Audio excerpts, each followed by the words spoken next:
குலத்தை காக்க வந்த மகாராஜனே, இந்த மானிடன் மேல் அன்பு வச்ச மகாதேவனே.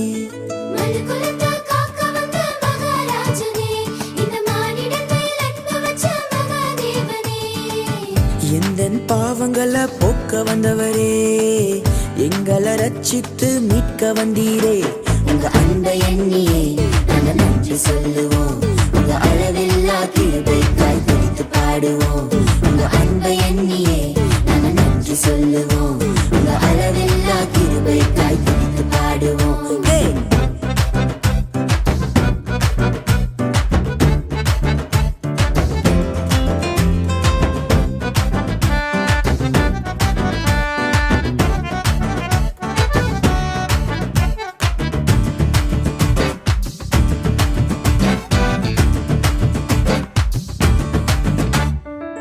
மகிமையின் தேவன் நீர்தானே, அந்த மகிமையை எங்களுக்காய் துறந்தீரே.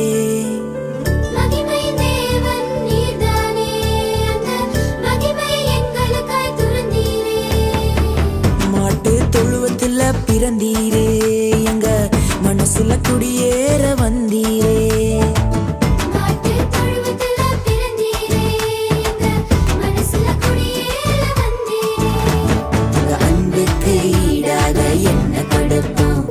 சொல்லும் வார்த்தையை கேட்டு நாங்க நடப்போம், உங்க அன்புக்கு ஈடாக என்ன கொடுப்போம். நீங்க சொல்லும் வார்த்தையை கேட்டு நாங்க நடப்போம்.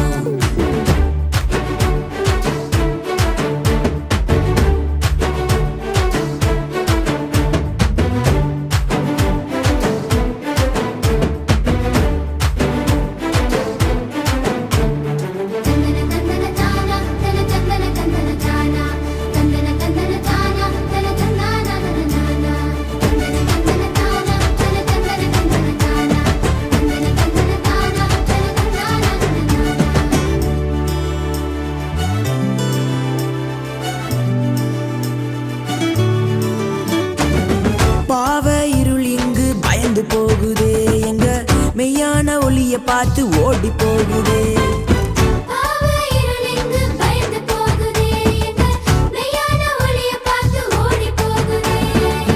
பரிசுத்த தேவன் இங்கு பிறந்து விட்டீரே, எங்களை பரிசுத்தமாக்கவே வந்து விட்டீரே.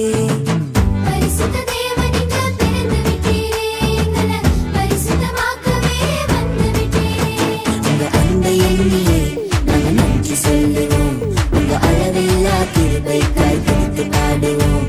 உங்க அன்பை எண்ணியே நாங்கள் நன்றி சொல்லுவோம், உங்க அளவில்லா கிருபைக்காய் துதித்து பாடுவோம். மனு குலத்தை காக்க வந்த மகாராஜனே, இந்த மானிடன் மேல் அன்பு வச்ச மகாதேவனே.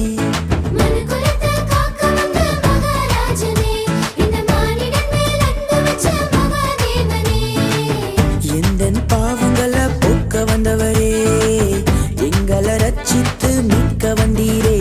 உங்க அன்பை எண்ணியே நாங்கள் நன்றி சொல்லுவோம், உங்க அளவில்லா கிருபைக்காய் துதித்து பாடுவோம். உங்க அன்பை எண்ணியே நாங்கள் நன்றி சொல்லுவோம், உங்க அளவில்லா கிருபைக்காய் துதித்து பாடுவோம்.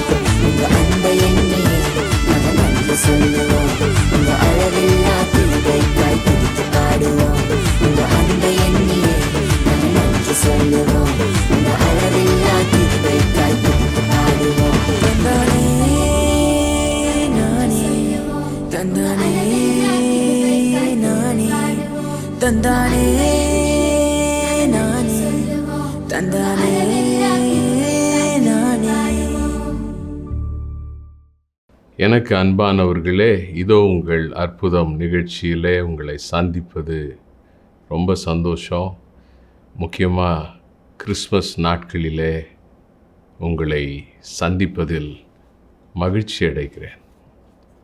எவ்வளோ பெரிய சந்தோஷம் இல்லை? ஆண்டவராகிய இயேசு கிறிஸ்து நம்மை படைத்தவர் இந்த உலகத்தில் நம்மை தேடி வந்தார்.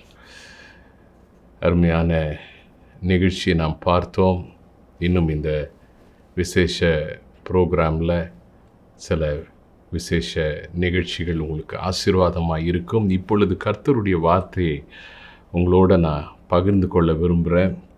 இந்த வருஷம் முழுசும் தேவனுடைய வார்த்தையை உங்களோட பகிர்ந்து கொள்ளும்போது அந்த பாக்கியத்தை கர்த்தர் கொடுத்ததற்காக நன்றி சொல்லுகிறேன். நீங்கள் உங்களுடைய ஆவிக்குரிய வாழ்க்கையில் உங்களோடு பயணிப்பதில், ஆண்டவருடைய வார்த்தையை கொண்டு பயணிப்பதில் மிகுந்த மகிழ்ச்சி அடைகிறேன். தொடர்ச்சியாக இதோ உங்கள் அற்புதம் நிகழ்ச்சியை காண்கிறவர்களுக்காக நான் கர்த்தரை துதிக்கிறேன். இந்த நிகழ்ச்சி எப்படி உங்களுக்கு ஆசீர்வாதமாக இருக்கிறது என்பதை எங்களோடு அநேகர் பகிர்ந்து கொண்டிருக்கிறீர்கள். கர்த்தர் தாமே மகிமைப்படுவாராக. அப்படி உங்கள் வாழ்க்கையில் இந்த நிகழ்ச்சிகளின் மூலமாக ஒவ்வொரு வெள்ளிக்கிழமை தோறும் தொலைக்காட்சி நிகழ்ச்சியிலும் இன்னும் யூடியூப் வாயிலாகவும் உங்களுக்கு எப்படி ஆசீர்வாதமாக இருக்குது அப்படின்றத நீங்கள் எங்களோட பகிர்ந்து கொண்டீங்கன்னா அது கர்த்தரை மகிமைப்படுத்துவதற்கு உபயோகமாக இருக்கும். உங்கள் ஜெப குறிப்புகளுக்காகவும் நாங்கள் ஜெபிக்கிறோம். நீங்கள் உங்கள் ஜெப குறிப்புகளை அனுப்பி வைக்கலாம். நிச்சயமாக கர்த்தர் அற்புதங்களை நம்முடைய வாழ்க்கையிலே செய்வார். அநேகருடைய வாழ்க்கையில் செய்திருக்கிறார். உங்கள் வாழ்க்கையிலே நிச்சயமாக செய்வார். யோவான் 1ஆம் அதிகாரம் 9ஆம் வசனம் இப்படியாய் சொல்லுகிறது: உலகத்தில் வந்து எந்த மனுஷனையும் பிரகாசிப்பிக்கிற ஒளியே அந்த மெய்யான ஒளி. ஒளி அப்படின்றது உலகத்தில் ரொம்ப முக்கியமான விஷயம். உலகத்தில் இருக்கிற ஒளி அல்லது வெளிச்சம் எப்படிப்பட்டது? மாறும் தன்மை உடையதாக இருக்கிறது. இப்போ நிலாவுக்கு ஒரு வெளிச்சம் இருக்குது, அது தன்மை வித்தியாசமானது. சூரியனுடைய வெளிச்சத்தின் தன்மை வித்தியாசமாக இருக்குது. இப்போல்லாம் எல்இடி லைட்ஸ்னு கலர் கலராக லைட்ஸ் வந்துடுச்சு இல்லைங்களா? அந்த வெளிச்சங்களின் தன்மை வித்தியாசமாய் இருக்கிறது. சில நேரங்களில் சில கடைகளுக்கு போய் துணி வாங்க போகும்போது ஒருவேளை அந்த கடையில் கொஞ்சம் கலர் லைட்ஸ் போட்டிருந்தாங்கன்னு வச்சிங்களேன், அந்த இடத்துல போய் ஒரு குறிப்பிட்ட நிறத்தை பார்த்து வாங்கிட்டு அந்த நிறம் பிடிச்சிருக்கு, அந்த கலர் பிடிச்சிருக்குன்னு சொல்லிட்டு அங்கே வாங்கிட்டு வருவாங்க. கடைசி வெளியில் வந்து பார்த்தா சூரிய ஒளியில் சின்ன ஒரு தடவை பார்க்கலாமே அப்படின்னு பார்த்தா அது வேறு மாதிரி கலரில் இருக்கும். ஏன்னா இந்த ஒளியிலேயே லைட்ஸ்லேயே வித்தியாசமான லைட்ஸ் இருக்குது. அந்த கலர்ஸ் வித்தியாசமான கலர்ஸ் இருக்குது. இப்போ நான் உங்களோட பேசிகிட்டு இருக்கேன், ஒரு குறிப்பிட்ட நிறம் இந்த நாளில் நாங்கள் பதிவு செய்கிற இடத்துல அந்த லைட்ஸை யூஸ் பண்ணுறோம். அப்போ மற்ற நிறங்களை எல்லாம் இந்த உடை அல்லது நான் போட்டிருக்கிற வஸ்திரம் ஈர்த்து கொள்ளுகிறது. தான் ஃபிசிக்ஸில் இயற்பியலில் பார்க்குறோம், படிக்கிறோம். எதை அது ஈர்த்து கொள்ளாமல் அந்த உடை வெளியே தள்ளுகிறதோ அந்த நிறத்தில் தான் அந்த உடை தெரிகிறது. இது பொதுவான ஒரு ஃபிசிக்ஸ், லா ஆஃப் ஃபிசிக்ஸ், இயற்பியல் பிரமாணம், இயற்பியல் சட்டம். இப்போ இதே இடத்துல பார்த்தீங்கன்னா வேறு கலர் லைட் போட்டால் அது வெறும் லைட்டு தான். இந்த நீங்கள் பார்த்து கொண்டிருக்கிற நிறம் வேறு மாதிரி மாறிடும். உடை மாறிச்சான்னு கேட்டால் உடை மாறல. ஆனால் உதாரணமாக இப்போ போட்டிருக்கிற இந்த ஒரு மெரூன் கலர் பிளேசர் அல்லது கோட் பச்சை கலரில் கூட மாறிடும். பச்சை கலர் கோட் மாதிரி தெரியும். விஷயம் எங்கே இருக்குதுன்னு பார்த்தீங்கன்னா அந்த லைட்டில் இருக்குது. அப்போ உலகத்தில் இருக்கிற ஒளி அது மாறும் தன்மை உடையது. இப்படி தான் மனிதன் வாழ்க்கையிலே வெளிச்சம், ஒளி அப்படின்னு சில விஷயங்களை நினச்சிட்டு அதை நோக்கி பயணிக்கிறான். இப்படி போனால் நமக்கு வாழ்க்கை நல்லாயிருக்கும், இந்த வேலையை எடுத்தால் நல்லாயிருக்கும், இந்த திருமணம் பண்ணினால் நல்லாயிருக்கும், இந்த மாதிரி காரியங்களில் ஈடுபட்டால் நன்றாக இருக்கும் என்று மனிதனுக்கு எது பார்க்கிறதற்கு ஒளி போல தோன்றுகிறதோ, ஒரு நம்பிக்கையை கொடுக்கிறதோ, ஒரு மனசில் படுதோ, அதில் அவன் போகிறான் பாருங்க. ஆனால் கொஞ்ச நாள் கழித்து மனிதன் நினைத்தது நடக்கவில்லை. வேதம் சொல்லுகிறது இல்லையா? அதனால் தான் ஆண்டவருடைய வார்த்தை சொல்லுது, மனிதனுக்கு செம்மையாய் தோன்றுகிற வழி உண்டு, அதன் முடிவோ மரண வழிகள். நீதிமொழிகளில் பார்க்குறோம். அப்போ ஒளின்னு நினைக்கிறான், ஆனால் அதை நம்பி போகிறான், அது வேறு மாதிரி விளைவுகளை உண்டு பண்ணுது. இப்படி அநேகர் சில நேரங்களிலே தங்கள் வாழ்க்கையில் போராட்டத்தில் சிக்கி தவிக்கிறத பார்க்குறோம். ஒருவேளை அப்படிப்பட்ட பாதை வழியாக நீங்கள் போய் கொண்டிருக்கலாம். நல்லதான்னு நினச்சி இந்த ஒரு வேலையில் சேர்ந்தேன், இல்லை இந்த தொழிலில் பண்ணேன், நானும் நண்பரும் இணைந்து இந்த பார்ட்னர்ஷிப் பிஸ்னஸ் பண்ணினோம், பிள்ளைகளுக்கு திருமணம் பண்ணி வைத்தோம், இந்த ஊருக்கு போனால் நல்லா இருக்கும்னு போனோம், ஆனால் இப்படியான சூழ்நிலைகள் மாறிவிட்டது என்ற ஒரு வேதனையோடு நீங்கள் இருக்கலாம், அங்கலாய்ப்போடு இருக்கலாம். அதனால தான் ஆண்டவர் வார்த்தை சொல்லுது யோவான் 1:9, உலகத்திலே வந்து எந்த மனுஷனையும் பிரகாசிப்பிக்கிற ஒளியே அந்த மெய்யான ஒளி. இயேசு கிறிஸ்துவை பற்றி இதை சொல்லுது இந்த வசனம். உலகத்தில் வந்தாரா, அவர் சொன்னார், நான் உலகத்தில் இருக்கையில் உலகத்திற்கு ஒளியாக இருக்கிறேன். யோவான் 8ஆம் அதிகாரத்தில் வசனத்தை நம்ம பார்க்குறோம் இல்லையா? அப்போ அவர் உலகத்தில் ஒளியாக இருக்கிறார். ஒளி மாத்திரம் இல்லை, வசனம் என்ன சொல்லுது, எந்த மனிதனையும் பிரகாசிப்பிக்கிற மெய்யான ஒளி. உலகத்தில் இருக்கிற வெளிச்சத்துக்கும் இந்த ஆண்டவராகிய இயேசு கிறிஸ்து அவருக்கும் இருக்கிற வித்தியாசம் என்னன்னா, இவர் மெய்யான ஒளி, ட்ரூ லைட். நிஜமான ஒளினா என்ன அர்த்தம்? இவ்வளோ நேரம் நம்ம ஒரு சில காரியங்களை பார்த்து கொண்டிருந்தோம். உலகத்தில் இருக்கிற ஒளிகள் மாறிக்கிட்டே இருக்கும், மாறும் தன்மை உடையது. ஆனால் இயேசு கிறிஸ்து நேற்றும் இன்றும் என்றும் மாறாதவராய் இருக்கிறார். என்ன ஒரு நல்ல காரியம் இல்லை? நமக்கு எவ்வளோ ஒரு நம்பகத்தன்மையை இந்த ஒளி கொடுக்குது பாருங்கள். இவரை நம்பினா இவர் மாற மாட்டார், இவர் சொல்கிறத செஞ்சால் அது நன்மையாக இருக்கும், இவர் சொல்கிறத நம்பலாம், அது நடக்கும். அப்படி நாம் பார்க்குறோம். அதனால தான் அவருக்கு பேர் மெய்யான ஒளி, ட்ரூ லைட். இப்படி ஒரு வார்த்தையை வேதத்தில் தான் நாம் பார்க்க முடியும். மெய்யான ஒளி ஒரு 3 விஷயங்கள் இதை குறித்து நம்ம பார்க்க போகிறோம், ஆண்டவர் குறித்து பார்க்க போகிறோம். முதலாவது அங்கே 4ஆம் வசனத்தில் பார்க்கிறோம், அவருக்குள், அதாவது இயேசுவுக்குள் ஜீவன் இருந்தது, அந்த ஜீவன் மனுஷருக்கு ஒளியாய் இருந்தது. ஏன் இந்த இயேசு கிறிஸ்து நமக்கு மெய்யான ஒளியாய் இருக்கிறார்?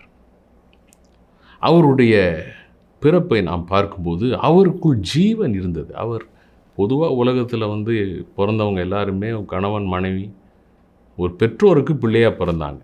சரித்திரத்திலேயே ஒரே நபர், அவர் ஏற்கனவே வேதம் சொல்லுகிறபடியாக ஒரு கன்னிகை கர்ப்பவதியாகி குமாரனை பெறுவாள், அவருக்கு இம்மானுவேல் என்று பெயரிடுவார்கள்.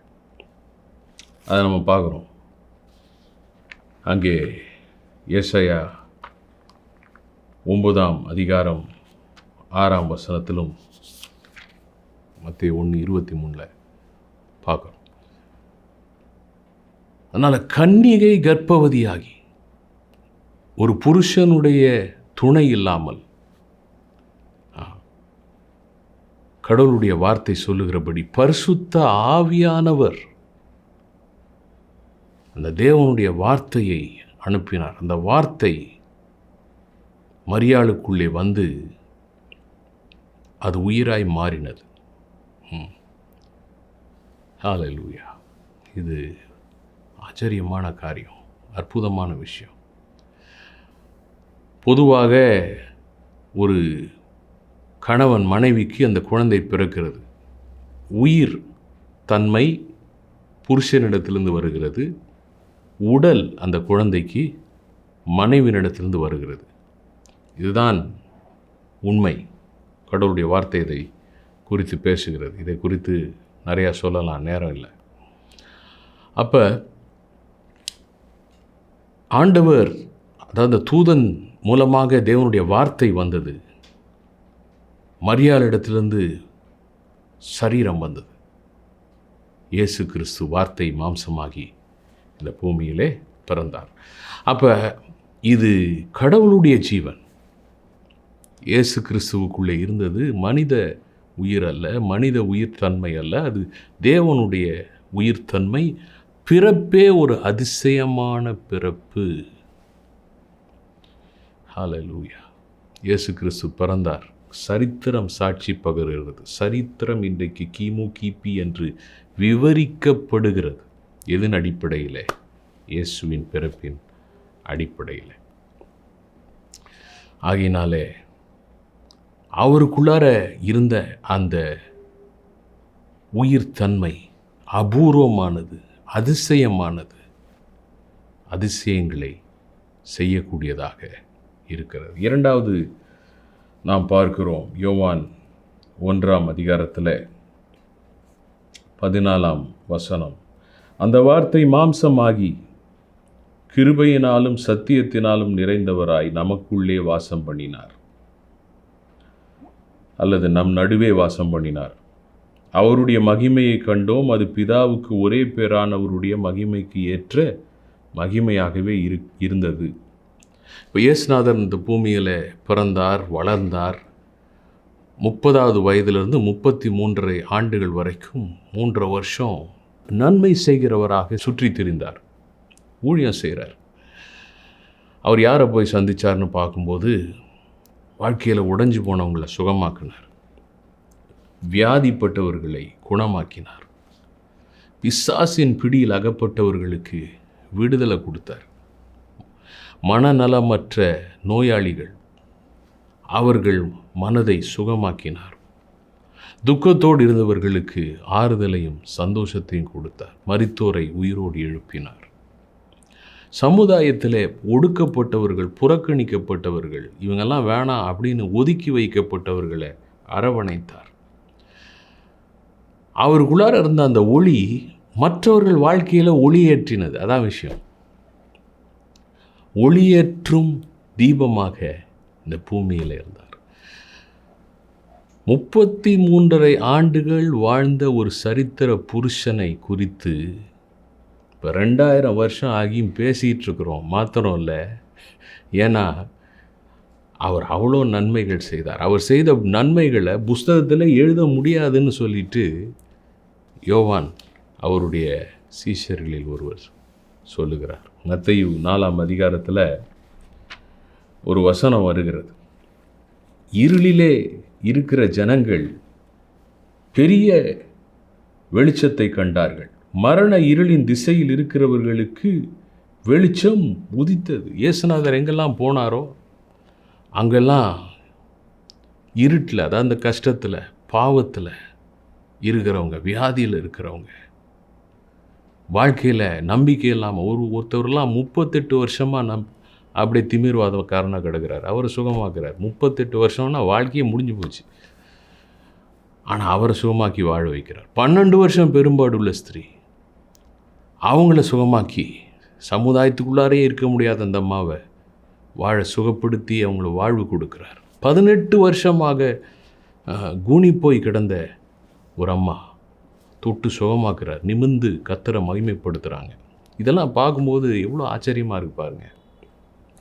எவ்வளோ நாள் பிரச்சனையாக இருந்தாலும் சரி, உங்கள் பிரச்சனை இயேசுநாதர் அதை மாற்றுவார், உங்கள் வாழ்க்கையில் ஒளியேற்றுவார். ரொம்ப வருஷம் ஆச்சு கல்யாணம் ஆகலை, ரொம்ப வருஷமாக இந்த பாவ பழக்கத்தில் இருக்கிறேன், ரொம்ப வருஷமாக இந்த கஷ்டம் தீரலை, இயேசு ஒளியேற்றுவார். ஏன்னா அவருடைய மகிமை எப்படிப்பட்டதான், கிருபையினாலும் சத்தியத்தினாலும் நிறைந்தது. கடவுளுடைய கிருபை உங்களுக்கு கிடைக்கும். மரியாளுக்கு கிருபை கிடைச்சிச்சு. மனுஷாளுக்கு கிருபை கிடைச்சி இயேசுநாதர் மூலமாக. அவர் நன்மை செய்கிறவராயும் பிசாசின் வல்லமையில் அகப்பட்ட யாவரையும் குணமாக்குகிறவராயும் சுற்றித் திரிந்தார்.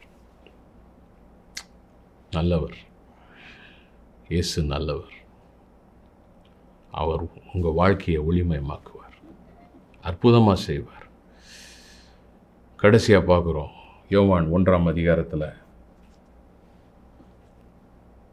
5ஆம் வசனம் சொல்லுகிறது, அந்த ஒளி இருளிலே பிரகாசிக்கிறது, இருளானது அதை பற்றி கொள்ளவில்லை. இயேசு கிறிஸ்துங்கிற ஒளி எவ்வளோ இருளான வாழ்க்கையாக இருந்தாலும் பிரகாசிக்குது. இருள் அதை தோற்கடிக்க முடியவில்லை. ஏனென்றால் இருளுக்கும் ஒளிக்கும் ஒரு போட்டி நடந்தது. அது எங்கே? கல்வாரி சிலுவையிலே. இந்த உலகத்தை அழித்து கொண்டிருக்கிற பிசாசு அவரோடு மோதனான். உலகத்தின் பாவத்தெல்லாம் அவர் தன் மேலே ஏற்றுக்கொண்டு பாவமாக்கப்பட்டு சிலுவையிலே அந்த பாவத்துக்குரிய தண்டனை ஏற்றுக்கிட்டு, நோய், சாபம் எல்லாத்தையும் ஏற்றுக்கிட்டு, தரித்திரம் எல்லாத்தையும் ஏற்றுக்கிட்டு, தண்டனை ஏற்றுக்கிட்டு சாகிறார். இருள் நடச்சிச்சா, நம்ம ஜெயிச்சிட்டோம், இந்த கேண்டில் அணைச்சிட்டோன்னு சொல்லிட்டு. ஆனால் 3ஆம் நாள் வசனம் சொல்லுது பாருங்க, இருளானது அதை மேற்கொள்ள முடியவில்லை. பற்றி கொள்ள முடியலன்னா அதை ஜெயிக்க முடியல. ஒளி இருளை ஜெயிக்கிறது. இது மெய்யான ஒளி. உலகத்தில் இருக்கிற கேண்டிலெல்லாம் ஒரு வேளை ஊதி அணைச்சிடலாம், காட்டு தீக்களை கூட அணைச்சிடலாம், எதையுமே அணைச்சிடலாம் அந்த உலகத்தில். ஏன்னா உலகத்தில் 3 பங்கு தண்ணி, 1 பங்கு தான் நிலம். ஆனால் இந்த மெய்யான ஒளியை அணைக்கக்கூடிய ஆற்றல் எந்த தீய சக்திக்கும் சாத்தானுக்கும் கிடையாது. 3ஆம் நாள் உயிரோடு எழுந்தார். அதனால தான் எப்படி சரித்திரம் கிமு கிபின்னு இருக்குதோ, இயேசுவின் பிறப்பால் அவருடைய உயிர் தெழுதனால தான் ஞாயிற்றுக்கிழமை ஹோலி டே. அப்படி ஹாலிடேன்றது ஹோலி டே. அவர் உயிர் தெழுந்ததினால் ஞாயிற்றுக்கிழமை உயிர் தெழுந்தார். அதனால தான் அது வாரத்தின் முதல் நாள். அவருடைய உயிர் தெழுதலை நினைத்து தான் உலகமெங்கும் அனுசரிக்கப்படுகிறது. அதனால் உங்கள் வாழ்க்கையில் நிச்சயமாக அவரை நம்புங்க, அவரை விசுவாசிங்க, உங்கள் உள்ளத்தில் கூப்பிடுங்க. அவர் உயிரோடு இருக்கிறார். அவர் ஏதோ இருந்தார், நல்லதை செஞ்சார், ஒரு நாள் செத்து போனார், சமாதி இருக்குது, அப்படி கிடையாது. இன்றைக்கு உயிரோடு இருக்கிறார். உங்கள் வாழ்க்கையில் ஒளியேற்றுவார்.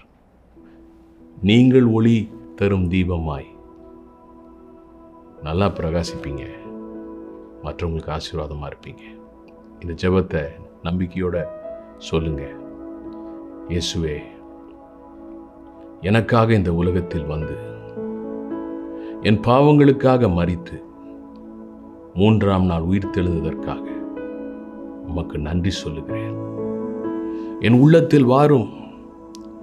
உம்மை நான் முழு மனதோடு நம்புகிறேன். உம்முடைய பிள்ளையா என்னை ஏற்றுக்கொள்ளும். என் வாழ்க்கையிலும் ஒளியேற்றும். என் உள்ளத்தில் வந்ததற்காக உமக்கு நன்றி. ஆமென். வண்டர்ஃபுல். இந்த ஜெபத்தை நீங்கள் சொல்லியிருந்தீங்கன்னா, அந்த பிரார்த்தனையை சொல்லியிருந்தீங்கன்னா, அந்த மெய்யான ஒளி உங்கள் உள்ளத்தில் வந்துட்டார். தீபமாக பற்றி எரிய ஆரம்பிச்சிட்டார். காரியங்கள் மாறும். எங்களோட தொடர்பு கொள்ளுங்க. தொடர்ந்து அந்த மெய்யான ஒளியை நீங்கள் அறிந்து கொள்வதற்கு, உங்கள் வாழ்க்கை நன்மையாய் இருப்பதற்கு வழிகளை சொல்லுவோம். அந்த நிகழ்ச்சியை தொடர்ந்து பாருங்கள். யூடியூப்லேயும் எங்கள் சேனல் இருக்கிறது. நிறைய நல்ல செய்திகள் இருக்குது. ஃபாலோ பண்ணுங்கள். கடவுள் உங்களை ஆசீர்வதிப்பார். உங்களுக்காக பிரார்த்தனை செய்ய விரும்புகிறேன். நேசிக்கிற அன்பின் பிதாவே, உம்முடைய வார்த்தையை கேட்டு தங்கள் வாழ்க்கையை உமக்கு திறந்த ஒவ்வொரு சகோதரன், சகோதரி, வாலிபர்கள், வாலிப பிள்ளைகள், சிறியோர், பெரியோர், முதியோர் எல்லாரையும் இந்த நாளில் உம்முடைய கரத்தினால நீர் தொடுவீராக. அவங்க உள்ளத்தில் ஒரு இனம் புரியாத சந்தோஷம், நிம்மதி உண்டாகட்டும். நோய்கள் இருந்தால் இயேசுவின் நாமத்தில் அகன்று போகட்டும். தரித்திரம் வீட்டை விட்டு அகன்று போகட்டும்.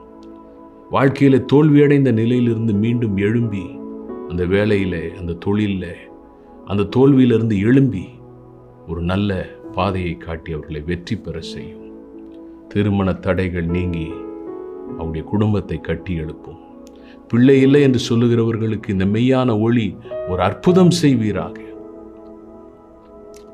இந்த நிகழ்ச்சியை பார்க்குற யாரோ ஒருத்தவங்க சரும நோயால் பாதிக்கப்பட்டு ரொம்ப கஷ்டப்பட்டு இருக்கீங்க, தோல் வியாதி, இயேசு உங்களை சுகமாக்குகிறேன்னு சொல்கிறார். உங்கள் சுகத்தை பெற்றுக்கொள்ளுங்க. நன்றி அப்பா, நன்றி. ஒற்றை தலைவலி சுகமாகிறது. ஒற்றை தலைவலியோடு இருக்கிறீங்க, இயேசுவின் நாமத்தினால் உங்கள் அற்புதத்தை பெற்றுக்கொள்ளுங்க. நன்றி, நன்றி. உங்களுக்கு நியாயப்படி வர வேண்டிய அந்த சொத்து காரியத்தில் பிரச்சனையோடு இருக்கிறீங்க, ஒரு அற்புதத்தை ஆண்டவர் செய்கிறார், பெற்றுக்கொள்ளுங்க. நன்றி அப்பா. பல அற்புதங்களை தேவன் செய்து கொண்டிருக்கிறார், இயேசு செய்து கொண்டிருக்கிறார். அண்டு ஒவ்வொருவருக்கும் நன்மை செய்யுங்க. ஒவ்வொருவரும் அற்புதங்களை பெற்று ஒளி வீசும் வாழ்க்கையை பார்க்கட்டும். இயேசுவின் நாமத்தில் நீ செய்கிறதுக்காய் நன்றி. ஆமென். God bless you. உங்கள் எல்லாருக்கும் ஒரு இனிய கிறிஸ்மஸ் வாழ்த்துக்கள். இன்றைக்கி நிறைய அற்புதங்கள் ஆண்டவர் உங்களுக்கு செஞ்சுருக்கிறாரு. நீங்கள் அதை பார்ப்பீங்க. ஏற்கனவே இந்த நேரத்தில் அதை உணர்கிறவங்க ஆண்டவருக்கு நன்றி சொல்லுங்கள். தொலைபேசி மூலமாக தொடர்பு கொண்டு, இல்லை மெயிலில் தொடர்பு கொண்டு, வாட்ஸ்அப்பில் தொடர்பு கொண்டு தெரிவியுங்கள். ஆண்டவருக்கு நன்றி சொல்லுவோம். மீண்டும் சந்திப்போம். God bless you.